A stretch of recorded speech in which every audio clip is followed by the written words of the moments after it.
कधी तुम्ही पाहिलंय एखाद्या छोट्याशा व्हिडिओमुळे सरकारने कारवाई केली, रस्ता भरला होता, व्हिडिओ झाल्यावर 2 दिवसात दुरुस्ती, शाळेत अंधार, व्हिडिओ झाल्यावर दिवे बसले. हे का होतं? कारण डॉक्युमेंटेशन हीच सर्वात मोठी ताकद आहे.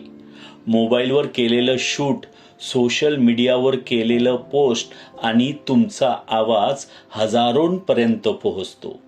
पण रिपोर्टिंग म्हणजे फक्त व्हिडिओ शूट नव्हे. तो कसा शूट करायचा, कोणता फ्रेम, कोणता अँगल, कोणता प्रूफ, कोणता व्हॉइस ओव्हर हे माहिती असेल तरच प्रभाव निर्माण होतो. ही सर्व कौशल्ये शिकवते भारतीय फर्स्टचा डिजिटल पत्रकारिता कोर्स. लोकल रिपोर्टिंग पासून फॅक्ट चेकिंग पर्यंत सर्व काही. तुमच्यातही हा बदल घडवण्याची ताकद आहे तर आजच भारतीय फर्स्टच्या पत्रकारिता कोर्सला जॉईन करा व मानसशास्त्रीय समुपदेशक बना. हा कोर्स मोफत मिळवा. पत्रकार बना, लोकशाही मजबूत करा.